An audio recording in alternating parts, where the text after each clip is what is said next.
we had said to everybody, we're not going to do business with scammers or the adult entertainment business. Two largest industries, and we were really in desperate straits. This big deal came in, and I remember it closing because my partner, David, gave me a high five, and he was a former Marine, and my hand still stings from that high five. We discovered that it was for the bad guys, the adult entertainment people, the porn guys. The ethical dilemma, by the way, wasn't whether we installed the circuit, but it was how we handle the compensation of the sales rep. I mean, he was hoping for this commission check. So at the worst cash position we'd ever had in the company, we paid the largest commission check for a deal we didn't close. Wow. Welcome, everybody. This is Simon Guillebaud with Inspired. Inspired, if you're new to us, is all about meeting different friends and contacts of mine from across the globe that have got just great stories of God at work in and through them, through the highs and the lows. And I think we're all just fed up of the relentless bombardment we get on the news 24/7 that just makes you cynical and depressed and anxious and angry. So what we need is dollops of good news and encouraging stuff. I got no doubt this week you're going to be super encouraged because we got with us all the way from just near Palo Alto in California. We've got Henry Kaestner. Welcome, Henry. Simon, what a treat. Thank you for having me. A dollop of good cheer, I hope. Yeah, bring it on.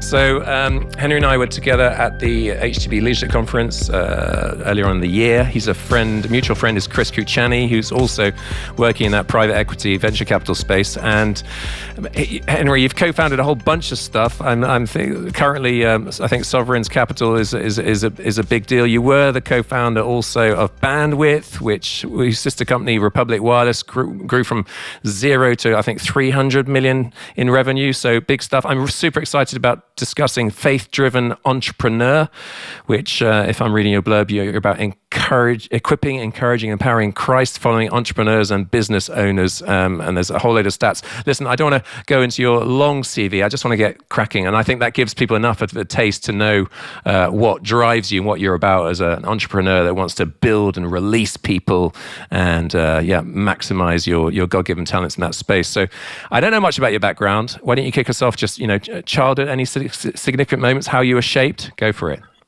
Sure. So Simon, it's awesome being with you and your audience. I grew up in a town called Baltimore, Maryland, which is on the East Coast of the United States. I live on the West Coast now. I discovered my first love when I went to college. And it was not a girl, wasn't a guy. It was that I could make a t-shirt for $5 and sell it for 10. And that was amazing to me. And the idea of getting out there and making something and then have that product validated and selling it door to door in dorm rooms was just invigorating. It was so much fun.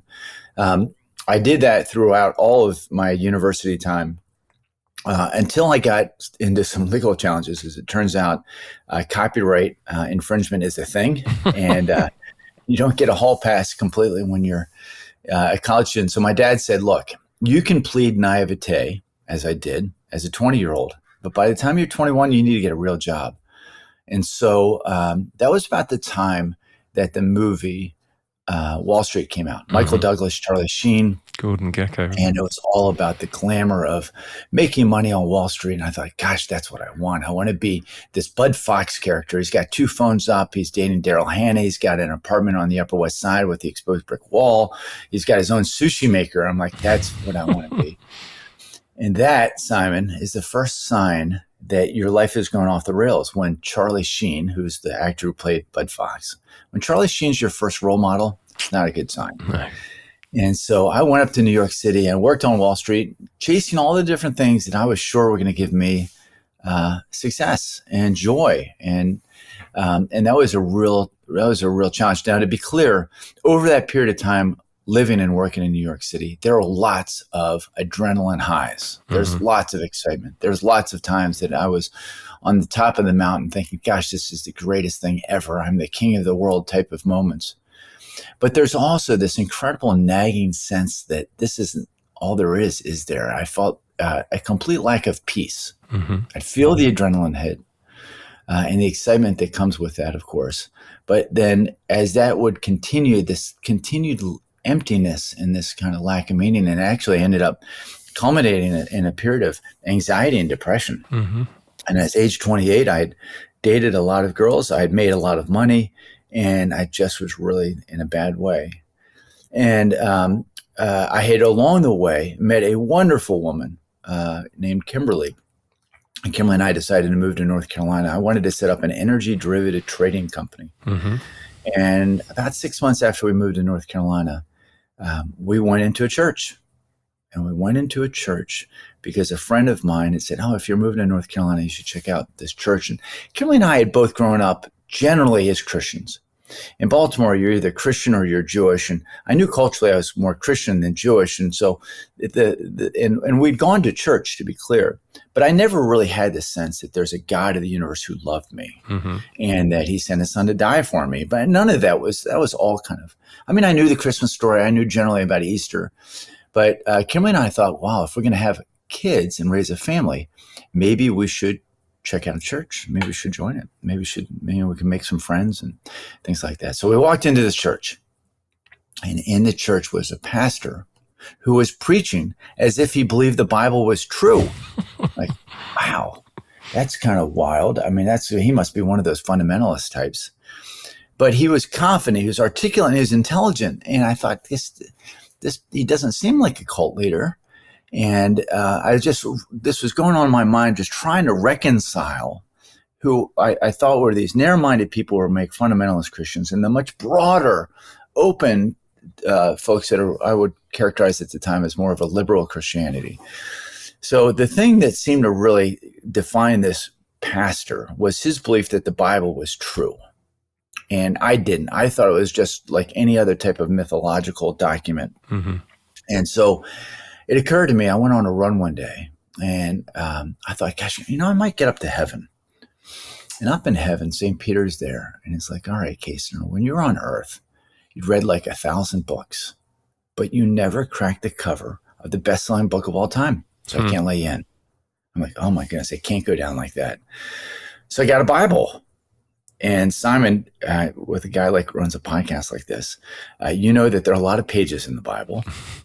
And I got through prep school in the States by reading what are called the Cliff Notes. I don't know if they have them in the UK, but the Cliff Notes are these summaries of the great classics. So instead of reading Dickens, you read this like little yellow kind of pamphlet that tells you some of the high points of Tale of Two Cities or something like that. And I thought, I can't read the whole Bible, but this New Testament, it looks like the Cliff Notes of the Bible. I knew enough to know it was the Christian part. So I read through it. And I'll tell you, the first time reading through it, it took me further away from faith. And I found it kind of like offensive. I mean, just like this Jesus, he's got like this God complex and this, this kind of exclusive type of faithing, like, I am God and I saw Satan fall, like, all those different types of things. And, but it intrigued me enough to actually just enough questions. And a lot of times I'll do this. I'll listen to a podcast. I'll listen to a podcast like at 1.5 speed. I'm like, no, that was really good. I need to go back and I need to listen to that again. There's some things in there that are really intriguing. I'll go back and I'll listen to it at 1x. And that's what happened to me with the New Testament. I went back and read it again. And then halfway, and I don't know exactly where it was, but it occurred to me over time, over like a week's time, like, oh my goodness, I think this is true. And if it's true, it changes everything. And that's when I gave my life to Christ. I said, if it's true, it changes everything. There's a God of the universe, and he loves me, and he sent his son to die for me. And all these different things I did in New York when I was leading this just hedonistic life. And all the sin that's in my mind now, and all the sin that'll be in my mind in the future, all these things have been forgiven. And there's a God who loves me as a loving father. It just blew my mind. It changed everything. And so I came to faith at age 28. So that film, Wall Street, I think Gordon Gekko, isn't that famous line? Yes. Greed is great. Greed is good. Greed is what will make our country great, wasn't it? That was his famous line. I mean, greed cuts through and clarifies the American ethos, and greed not only will save Teldar paper, but it'll save this malfunctioning corporation called the United States of America. Yes. So yeah. Had you up to age 28, was that what you believed? Was that what you were living? Oh yeah, absolutely. It wasn't so much greed, though that was an element of it. It was a search for pleasure, a search for joy, Yeah. And that now, Simon, you fast forward, I'm 55 now. That search for joy continues. And it's interesting, there are a whole bunch of different things that happen along the way between 28 and 55. But it's really only been over the last 5 years that I've really kind of reconciled myself to this search for joy is actually something that God plants in all of us as his image bearers. Yeah. And that search for joy is right. I was just searching for that joy in the wrong places. And I've now understood that that joyful pursuit is a great thing and it leads us to God. And there's absolutely scripture that talks about taking up our cross and dying to self. Those are all true things too. But equally true, maybe more true, is the sense of yearning of finding joy. And you see that in the letters of Paul. Paul just talking about the fact he's discovered the secret to finding joy in all of these hardships that he's experienced. And I've come to realize that my pursuit of joy that I had in my 20s is the same type of pursuit of joy in some respects that I have in my 50s now. Mm-hmm. So John Piper, isn't it? Desiring God. It's just, we are meant to be Christian hedonists, not hedonists, but Christian hedonists. Yes. And yes, so, I like that. So 100%. yeah, the pursuit of joy, but Christ channeled, and therefore that wiring that you had of taking a $5 t-shirt, selling it for $10, that is how God's made you, hasn't it? So how did that pan out from 28 onwards? So I started this firm that was broking electricity derivative futures contracts and options. And gosh, it was a lot of fun. It was, so that's gobbledygook for most people, isn't it? But it yes, it is. Doesn't matter in a sense. Think of unbelievably, electricity is actually a tradable commodity. You can actually trade megawatts of electricity for physical delivery. A utility can zap it to the grid, and it can be picked up and laid claim by other folks that use it over transmission to their clients. And as any other type of commodity, it can be traded. Now, it's a very volatile commodity in that it doesn't have any storability. So prices can be $20 a megawatt hour one day and $2,000 the next day in the summer. Crazy stuff. And it makes for great volatility and lots of options and derivatives that come off of that. And I had a little bit of a background in that. And through the grace of God, that firm became the number one ranked electricity derivative broker. I think it was 1999. Wow. And, but there are aspects of that business that troubled me as I came to a new faith. It was entertaining traders late at night and just a bunch of different things. And this happens a lot with adult converts, I think, that things become very black and white. And interestingly, I had a partner who was a believer, and he was the guy who told me about that church. I think that or people who have been in the faith for a lot longer can understand how to be in the world, but not of it. Mm-hmm. And he did. And he understood the shades of gray, and he understood when not to go out late at night. But for me, everything needed was very black and white. I just needed to run away from this past life I had. And so we decided to sell the firm, and we did. We sold it. He stayed on. And then I started a broking company to broker not electricity contracts, telecommunications contracts. So back then, bandwidth was going to be the next tradable commodity. And you could trade internet access and capacity over very large circuits, particularly in Europe. So I moved to London and had great fun helping to get that new industry started.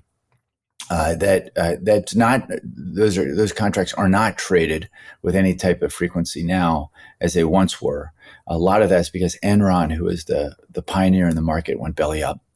But in the course of doing that, I came to understand the great opportunities in telecom. And to make a longer story short, I ended up starting a company with a guy named David Morgan, who's become my best friend and business partner. Amazing, amazing man. And he'd been a lifelong Christian. And we started this company called Bandwidth to help small to medium-sized businesses to be able to get access to the internet in a way that had some level of transparency and accountability, good pricing, good service. And kind of like an Expedia, but to business internet access. Back in the late 90s, 2000, it was very hard for small to medium-sized businesses to get reliable internet access. It's much, much different now, of course. And so we started this company called Bandwidth with these foundational values of faith first, then family, then work, and then fitness. And it was a wonderful time of spending time in prayer. I'd been a believer for about a year. He was a lifelong believer, praying that God would show us the problems that he wanted us to solve, that would start the company the right way. And then through the grace of God, things worked very, very well for Bandwidth. We have had some terrific success. The company now does about $800 million in revenue. It's a control public company. So David and I continue to control the company, but it's a publicly traded company. And then off of that have come a number of other companies too. Republic Wireless, a company that was really key in being able to develop the technology that allows for cell phone calls to go between the mobile network and the Wi-Fi network and back again. And that is now a technology owned that we sold to Dish Networks. And then another company called Relay. Think of a mobile phone and a walkie-talkie marrying and having a baby. That's the Relay device. And that's a product that's used for primarily for hospitality. Big stadiums give it to all their vendors because it's an always-on device. It's either on the cellular network or it's on Wi-Fi, but it's always on. And then it has instant translation. So when somebody says, hey, we need to go ahead and get more pretzels to section 5 or whatever, the technology knows to transmit that in real time to whatever language the vendor is speaking. And so that's a lot of fun too. So those telecom companies over the last 25 years have done well under these foundational values of faith first, family, work, and fitness. And then I'll just maybe I'll unpack those a bit because I think that they're important. On the fitness side, we have maybe 1,600 employees. Everybody gets 2 hours off to be able to work out at lunch, which is a long time. Yeah. We have had the citywide ice hockey champion. We've had ultimate frisbee champion. We entered a team into the mountain bike race, the Trans Rockies mountain bike race, and finished second. We entered a team into the Race Across America and won it back in 2010. Fitness is a big part of who we are as a company. It's a big part of who Dave and I are. David's a world-class endurance athlete, or was a world-class endurance athlete, and an ultramarathoner. I'm a neighborhood class endurance athlete. And I can beat most people in my neighborhood, but I live in a neighborhood mostly of retirees. But I like working out. Just on that race across America, what's the record now? Because I didn't race across America, but I cycled across America. I did it in 34 days. I think the race across America is it 7 days? The record or something? It's something. Yeah. nuts. Well, so if you solo it, I think it's probably 11 or 12. Yuri Robic. That's the one. Yeah. Did it, Didn't he and die? then we were on the. I was part of the 8-man team. We entered an 8-man team and that finished 4th. And we beat out the British team, which had the captain was the great rower. Oh my goodness, what's his name? It's escaping me right now. The guy who won 5 gold medals. Amazing guy. Stephen Redgrave. Yes, Stephen Redgrave. It was the captain of the 8-man team. And then but we won the 4-man team. In our 8-man team, we finished in 6.5 days. Wow. So you're always going. You're on time trial bikes. You half hour on, hour and a half off for 4-hour stints, and then you try to get a little bit of sleep. It's nuts. Okay. It's nuts. So that's, really didn't sleep. So that's fitness. Sorry, we're digressing. That's fitness. Keep going. Yes. Oh yeah, yes. We are digressing. So fitness, and then our fitness is not as important, of course, as our work. When we work to coin something from another great British athlete, when we work, we feel God's pleasure from Eric Liddell. Yeah. Right. And it really, we feel that as running Bandwidth, one of the greatest gifts we can give people is meaningful work, a problem to solve, to use their God-given ability to execute, innovate, and that's wonderful. We love to work, but our work is not as important as our family. Mm-hmm. Date night is every Wednesday night. I want to be there for my kids' athletic events. And there's such a thing as the shadow of a leader. When you leave on Wednesday night for date nights, without even having it codified in your just HR practices, people will then go ahead and say, I'm sorry, I can't make that call on Tuesday night. I've got date night. Really important. for the first couple of years of date night, I'd rush into the house and like, okay, Kimberly, I'm here. Let's go out on date night. And then I realized with time, I actually needed to prepare for date night the same way I prepared for a business meeting. I needed to like prepare for a half hour, and I needed to slow my pace down to hers. Yeah. If I was indeed trying to tell her that she mattered more than my work, I needed to prepare for it better. I mean, I used to be a mess. She's like, don't tell that. We tell the babysitter the same instructions every time she knows your number, right?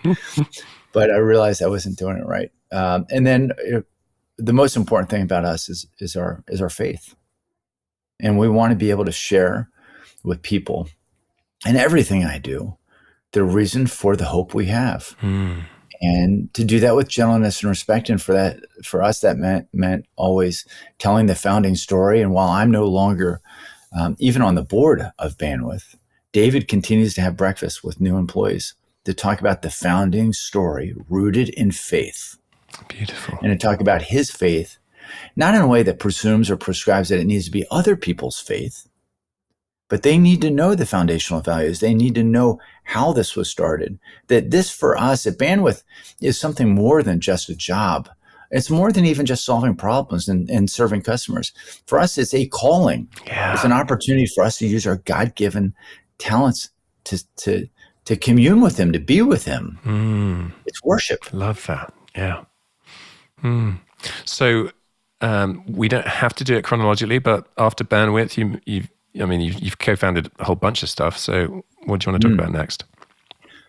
Well, entrepreneurs are problem solvers, and I'm not a perfect problem solver, but I endeavor to solve problems. I get joy when I try to do that. And so as David and I got out and met with other Christians that were running companies, and through the grace of God, we ended up over a 5-year stretch being the 4th fastest growing privately held company in America. Wow. And so we got some notoriety within Christian circles. And we talked to other CEOs that were driven by their faith and just talking about, so what does it look like for you to worship God and work? And I get a lot of blank stares and people are like, well, you guys have it easy because we never raised venture capital. We tried really hard, but we went 0 for 40 in venture raises. And one of the things we talk about now in our ministry, Faith-Driven Entrepreneur, is the difference between being willful and faithful. During the time in which we went 0 for 40 over, because we'd have multiple meetings with folks, over 150 meetings, we'd pray that we'd walk out of the meeting with a $20 million term sheet. But we never fasted and prayed about whether we should be raising money at all. And God is in his infinite mercy allowed us to not raise money. And so we ended up, in this situation where today we continue to control the company. But when we talked to other founders that were fast growing companies, they said, well, you guys can do that because you never raise venture capital. You don't have outside people on your board and you can't do these things. And when you have outsiders on a board and just, that's great that it works for you. And it occurred to me, like, if I was on their board, then I'd encourage them. If I was the investor in their company, then they'd feel more comfortable in pursuing their faith and work the way that God had allowed David and I to do the same. So started a fund called Sovereigns Capital. And the premise behind Sovereigns was that faith-driven entrepreneurs, those motivated by their Christian faith, that wanted to make redemptive products and services and love on their partners, vendors, customers, employees, et cetera, that they could do well. They could do well, not in spite of biblical values, but because of them. And that was the idea behind Sovereigns Capital. And I thought, gosh, this is going to be easy. I'm going to leave. I became the chairman of the executive chairman of Bandwidth. I spent some time there, but most of my time in this new fund, and gradually to where I spent no time at all at Bandwidth. And I thought, gosh, it's going to be easy. I'll go ahead. We've had incredible success through the grace of God at Bandwidth. I'll raise $20 million in 6 months and around this thesis and go out and find these other companies and be the first investor in them. Well, it took a long time. It took 2.5 years to raise $12 million. And I was 2 of that 12. So it's 2.5 years to raise $10 million behind the thesis. Christians, for whatever reason at the time, and this is back 15 years ago, just didn't believe in the concept of investing in other Christians. And it bothered me. It was so frustrating. It was a long, hard slog. But over time, I realized that, the world is littered with the dead bodies of people who've lost money by doing a deal in a church parking lot. And oftentimes when somebody comes to us and talks about their faith, hey, I'm a Christian person and I've got this business, will you invest? We equate it to like what we see a lot here in the States is like this. It's like you see the ichthus fish on a painter's van. Mm-hmm. And it's become almost like this thing of marketing. I'm using my Christian faith to market you. And it just becomes this, maybe an excuse for some of shoddy work. Mm. And I think that part that we want our faith to stand on its own with excellence without having to play the faith card gets wound up in all of that. And for a lot of that's for good reason. And part of that also were these real headwinds was that people had a difficult time in investing along their faith. So it was very, very difficult to get started with sovereigns. Now, fast forward, through the grace of God, the thesis proved out, and the funds are doing great. We've got well north of $1 billion of assets under management. Wow. And some of the top performing funds. And what you and I know to be true, which is when a Christ follower can be motivated by the joy and gratitude that comes from knowing that there's a God who loves him and that their identity is not wrapped up in this business, but their identity is the beloved child of God, which doesn't mean that they then sit back. It means that they're just filled with joy and they have this new motive and they have this new purpose and they see that the gifts that God has given them as an opportunity to really fix what's wrong in the world and invite other people into that story. That's the nuclear source of energy that allows a Christ follower to excel. Mm. And gosh, it's been great. It's been a lot of fun. But then, talking about chronologically, so 4 years into this, next problem comes up. And it's that word got out that there's this fund that invests in Christian-led businesses. And we started getting deluged with all these folks coming in. Because if you're an entrepreneur, your business is your baby. Mm-hmm. You know that if you're going to be giving up a board seat, you want to have somebody who's going to pray with you and for you. And that's it.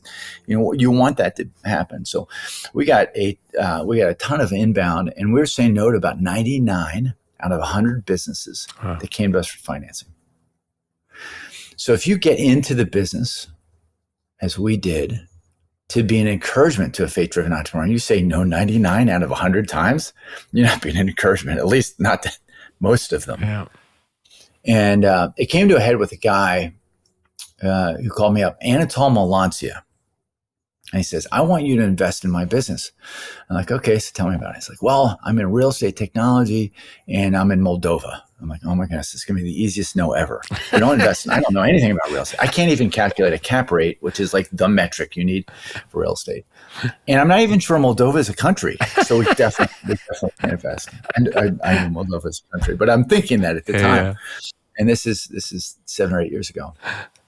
And he hears me and I say, try it as politely as I can to say, no, we can't invest. He's like, well, all right. Will you please spend time with me? Because I need to know. I mean, Moldova is a new country and I don't know many Christians here. And I want to know, can I bring on board a non-believing partner? And a whole bunch of questions he had for me. I said, all right, here's what we're going to do. We're going to schedule a Skype call. And we'll spend time, and I'll share with you some of the lessons that I learned at Bandwidth and some of the things that we've learned from our portfolio companies thus far. And so I took notes ahead of the call, which is rare for me. I prepared for the call, but I took these notes, and we had this talk. But I thought, gosh, this will happen again. Somebody else will call in, and gosh, I like leverage. I like scale. So next time, I don't have to spend 45 minutes on the phone.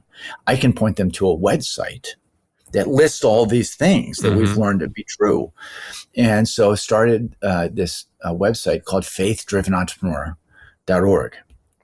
And then along the way, I thought, gosh, it'd be fun to do podcasts too. Podcasts were becoming popular. And I can get on just like you're doing right now and be on the other side, which I've now done hundreds and hundreds of times. I stopped doing our podcast maybe 2 years ago, but now it's a video podcast. And for the folks that are watching this, you can see that I've got a face made for radio anyway, so I don't lend it myself to the video format. But so I started doing this podcast and hearing other people tell the stories about how God used them as they built this business. The business that they had. And I really, really enjoyed it. So that was Faith Driven Entrepreneur, the birth of Faith Driven Entrepreneur. And then we thought, gosh, well, maybe we do some of these video stories. We'll send a video crew out. I hired a guy who I named his co-founder because he came in really essentially at the beginning, named Justin Foreman, who worked at Right Now Media. And he was the executive vice president there. And he brought in and introduced this concept of telling these video documentaries of these faith-driven entrepreneurs. So like, wow, so we'll go ahead and we'll distribute them out to people, tell more of these stories. And I thought, and this is his idea, if we'll tell some of these stories, but then we'll couple it with some teaching from a pastor. And so I knew J.D. Greer, who's a pastor friend of mine from Durham, North Carolina, and he said he'd do them. And we, along the way, had said, we should probably have this kind of, if we're going to launch Faith Driven Entrepreneur, if we're going to have a ministry behind it, maybe someday it'll be a movement. I mean, we all, as a small staff, read the book, The Starfish and the Spider, what makes movements, what doesn't, et cetera. We knew that there should be some sort of common DNA. And I knew about the guys from Capitol Baptist Church, which had the marks of a Bible-believing church. I think it's the 9 marks.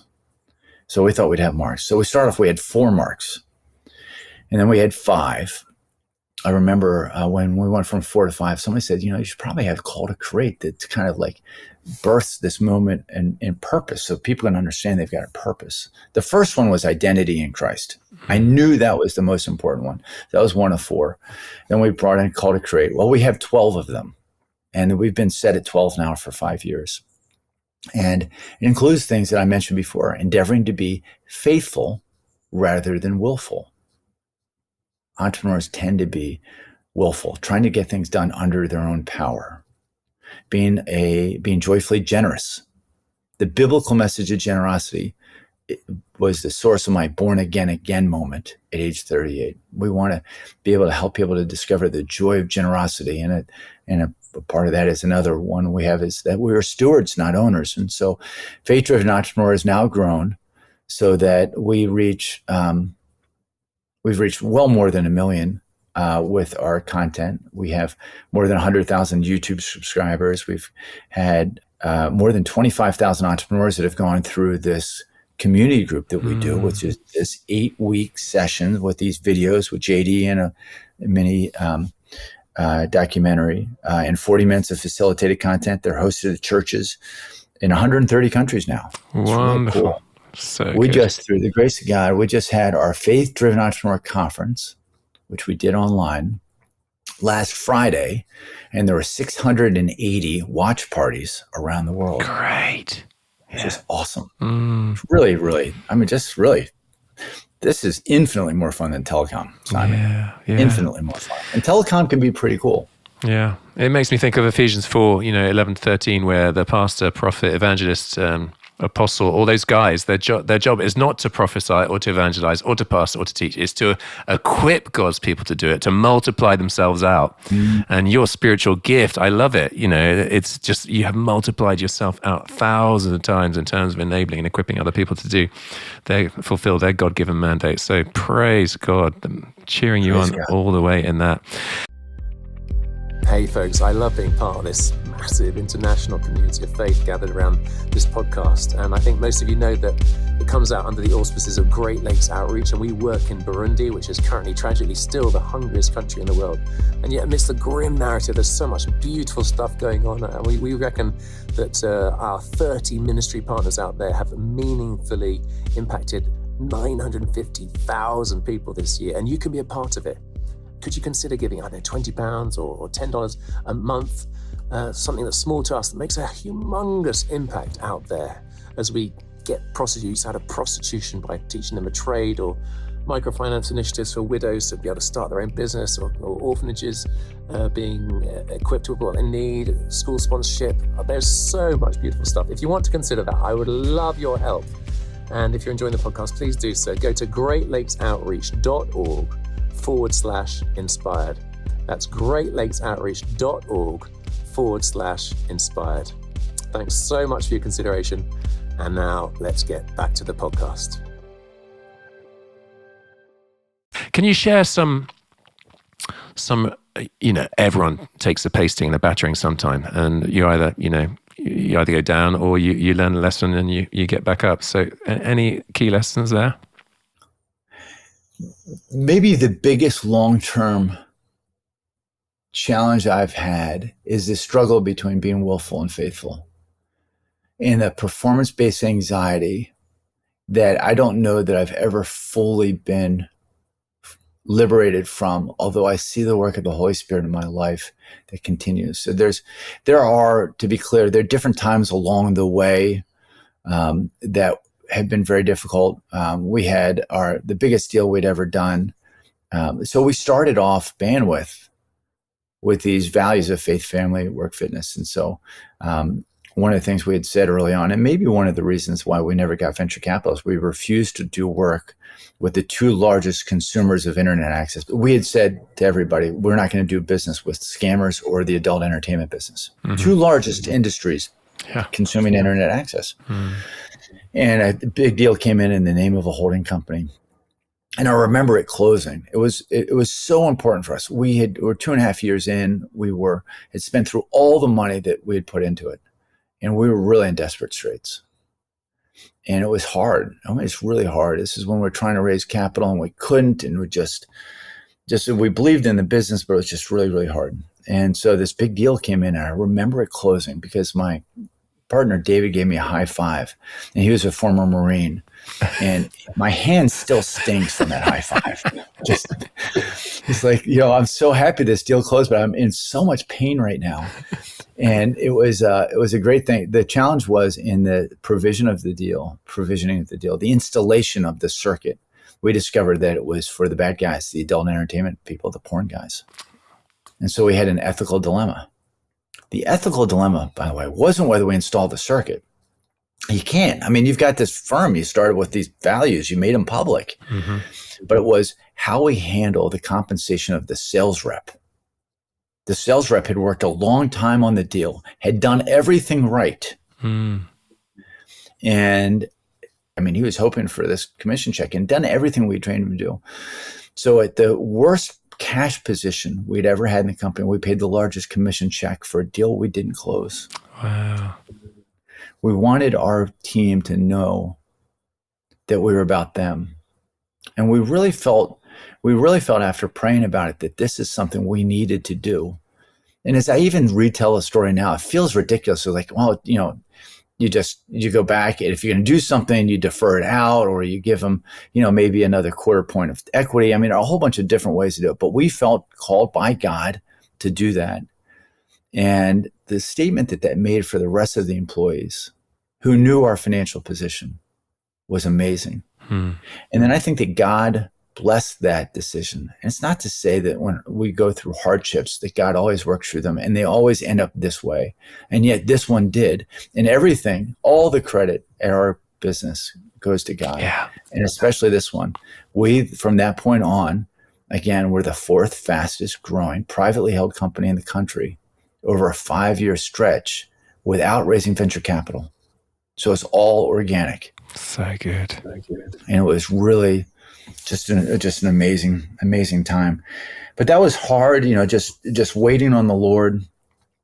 There's all sorts of different sin patterns in my life that the Lord has allowed me to get free from over time. I mean, there's selfishness, there's greed, there's the ongoing wrestling that I have with the spirit of mammon.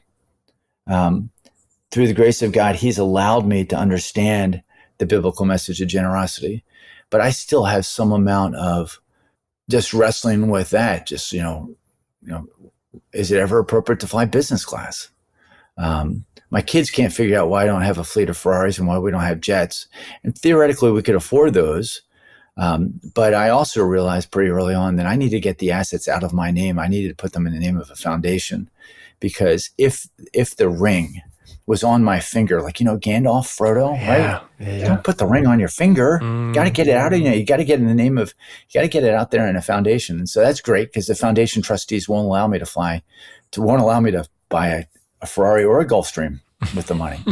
Good. And yet, to be clear, Kimberly and I go on great vacations too. So it's not, and our kids went to private school and all are going to college. And I'm looking out a nice view right here from our house in California. So we haven't taken we don't believe in a poverty gospel at all. That's important. But, there's always, this strugglings. We're in the world and I see it all around. And there are times when I yearn out, I cry out that God will Jesus will just come back. So we don't have to fight the battle every day. Sometimes there are days that I fight the battle like, okay, should I witness to this Uber driver today? Should I not? I don't know. I'm feeling tired. I don't feel like engaging with some guy. Sit next to somebody on a plane and like, am I not being, did I have a prompting from the Holy Spirit that I should share my faith? I mean, these are minor things. But, then you just reflect around all the different things going on around you. You mentioned this at the outset of the program. Just look at the news. It causes you to be cynical. It causes you to be depressed. And yet we have this faith that we hold on to, that Jesus is coming back, that this all ends really well. And there are just days that you're just like, oh my goodness, God, take me now. And yet I've got a beautiful, wonderful wife, and I've got 3 awesome boys who are all at university, and I really want to be with them for a long, long time too. So there's these different moments of dissonance that, and then there's all, get Proverbs 16:2 and 21:2, right? All of a man's ways seem pure to him, but his motives are weighed by the Lord. So through the grace of God, faith-driven entrepreneur and faith-driven investor, we have a new initiative called Solving the World's Greatest Problems. It's about elevating the stories of problem solvers all around the world, in adoption and foster care and clean water, and inviting the body of Christ to get in the game and asking them, what's your problem? There's a problem all around us. And so let's get into this. But there's this sense all around, just like, oh my goodness, there's just so much that's broken. And what role do I play in it? And as an entrepreneur, you feel like you need to solve all the problems because you're a problem solver. And yet you also know that you need to rest in the Lord, and Sabbath is a real thing. And so where am I being disobedient? Where am I failing? How do I do that? So there's all these kinds of things. And there's going to be a point in time where we won't have to worry about any of that. We're just going to be with God in heaven forever. There'll be no more stress. There'll be no more problems to solve. And yet there'll be real work to be done. But it's going to be all joyful. I don't know what it looks like it's the elves that are singing in Santa Claus's workshop. I don't know what it's going to look like yet, but it's going to be beautiful. It's going to be wonderful. And there are times that I just can't wait for that to be the case. Because back to the things I'm doing right now with these different initiatives, am I doing them to be drawn closer to God? Or am I doing them to just see things grow because I like to see numbers go up and to the right? Or am I doing them because I want to be famous? Or that I want to have more LinkedIn followers? Or I want the approval of my peers? Or I want my boys to admire me? I mean, any one of the different things that I look at, some people say, oh my goodness, it's so great that you get a chance to do this. And you could be like on a beach drinking Mai Tais or something like that. But, are my motives really pure? Probably not. And even on days in which I think that they really are pure, the Lord's weighing my heart and knows how messed up and broken I am. So yeah, there are days I just want Jesus to come back and just free me from all of this, please. So it's Proverbs 3, 5, and 6 well-known verses, aren't they? Search me, O God, and know my heart. Test me and know my anxious thoughts. See if there's any offensive way in me, and lead me in the way everlasting. We constantly, we want to have the right motives, don't we? Yes, we do. And then also we want to have the right motives. We also want, in Psalms, and really the base of so many revivals, show me where my heart's not pure and where my hands aren't clean. If we really want the Holy Spirit to come, if we want to see revival, can we pray that God will show us what you just read from Proverbs? Can he show us? And then we can be involved in just an incredible revival, just as a witness to it. Imagine that boy in John 6. who gets to see his lunch. Yeah. There's a problem, right? They're solving the world. At that point in time, the world's greatest problem for that boy was that 5,000 people didn't have food. So Andrew comes up to him. I think it's Andrew comes up to him, asks him what he has. And the boy gave 100% of his lunch. So that's revolutionary. It's revolutionary. He gave 100% of the boy's lunch. And then the boy didn't feed the 5,000. Jesus took it from Andrew and used it to feed 5,000 under God's power for his glory. But it did start with this opportunity of a boy giving 100% of his heart to and worship. You know, I've got 3 boys that are all at university. Food's a big deal for a boy. It's a big deal. So, you know, the thing I alluded to this before, I was 38 and I came to have this born again moment. And it was long story behind it, but it ultimately culminated in this, the boy of John 6. Like, oh my goodness. You know, so Kimberly and I were giving away about 20% of our income. And I thought there's probably a special place in heaven for the double tither. I don't know what we're getting. It's going to be awesome. And I had a friend of mine, Daryl Heald, who asked me, all right, so I understand all these places you're giving to. And he didn't call me out for the pride I had in them. But he just asked me a question. He's like, so why do you give? Like, what do you mean, why do I give? And we got a lot of money. We've had a lot of success. You know, it's the right thing to do. We want to pay it forward. I mean, any one of a number of theological C- answers, I mean, were just all coming out of me. But over the next 6 months, it seemed like everything in the Bible had something to do with money, including some of the passages that actually don't mention money, like the boy of John 6. I'm like, oh my goodness, God can take something out of nothing. Just 5 loaves and 2 fish and feed 5,000. So he doesn't need my money. Doesn't need my money. But he had 100% of that boy's heart, and he only has 20% of mine. Andrew comes up to me. I'm like, you know what? All right, so you need money, or you want some? I can give you like a half a loaf and maybe like a half of a fish, and probably the half of the fish I don't want, right? And that's what I would have given. But the boy gave it all. It changes everything. So there's so many days I walk into a day, and do I have a boy of John 6 attitude, or am I kind of hedging? And some days, you know, I'd give Andrew a whole loaf, and other days I give him a loaf and a half. But am I wholeheartedly? Or the thing that's got me recently is the story of the lepers. Am I the 9 lepers that get cured of leprosy and then just roll off and just like, hey, you know, I'm off to see that the girl I used to like in high school is still interested in me now that I'm free of leprosy? I mean, what is, or am I like the 1 leper who came back praising God in a loud voice? Every day, I'm something less than the 1 leper, and I'm something less than the boy of John 6. Or the last one, I don't know, I start preaching to your audience. What I'm really an expert at, last time I actually really knew what I was doing is when I sold t-shirts. I was a world expert in t-shirts. That's the only thing I'm really equipped to really tell people how to do.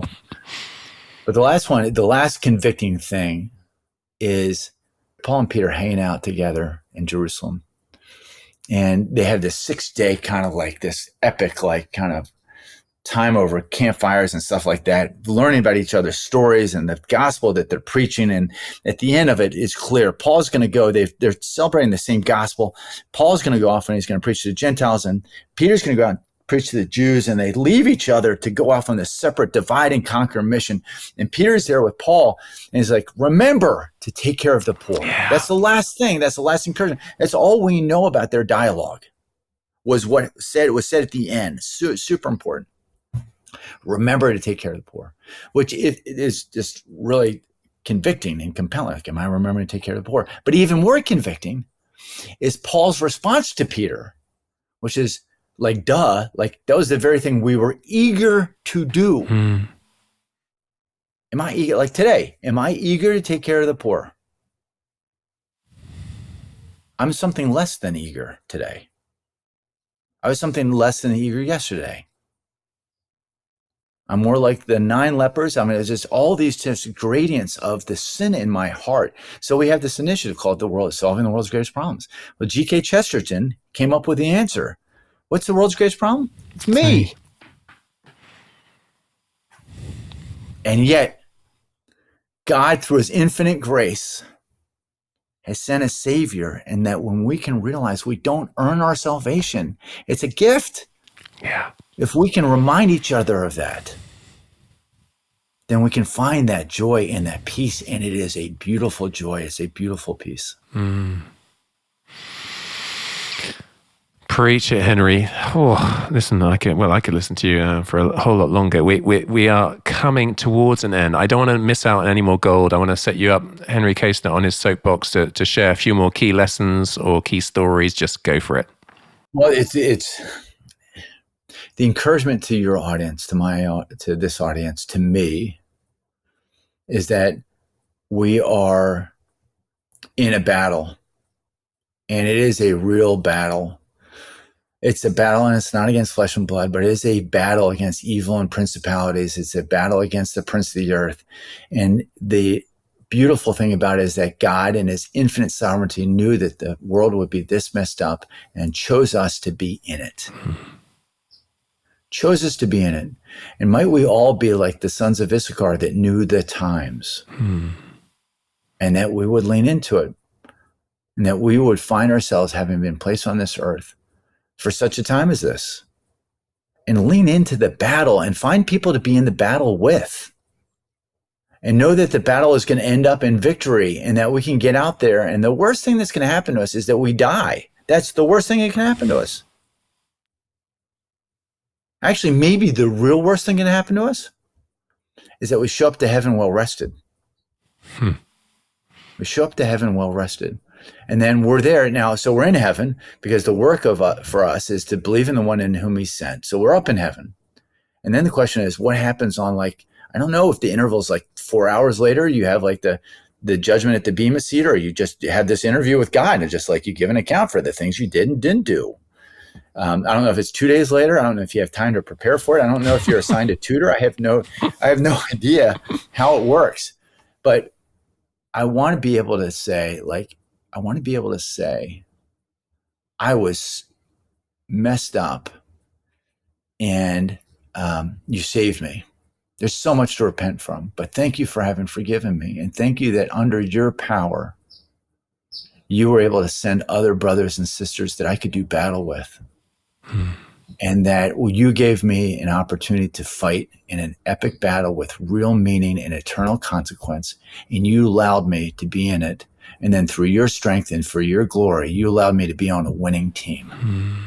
I don't deserve to be here, but thank you for the opportunity that while I was on earth, to be a part of this incredible, incredible story that you're unraveling around the earth.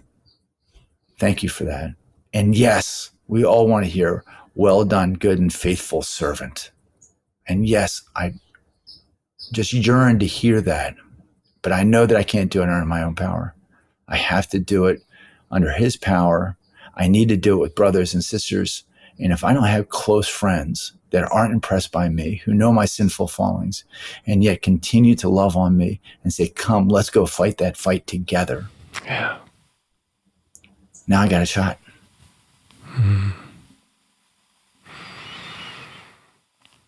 I wrote a book, More Than Conquerors, and that's Romans 8:37. We are more than conquerors, and it's we, isn't it? We trumps me. Yes. We live in a very individualistic society, but actually we got to do it as a team. And Yes.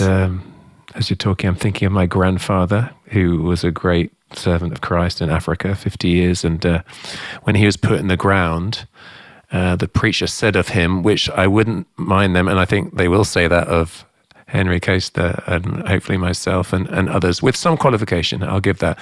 But as Grandpa went to the ground, the guy said, Jim Graham, a great old Scottish preacher, he said, Peter Guillebaud worked as if he'd live forever, and he lived as if he'd die tomorrow. He was just all in. He worked full on, flat out, energized.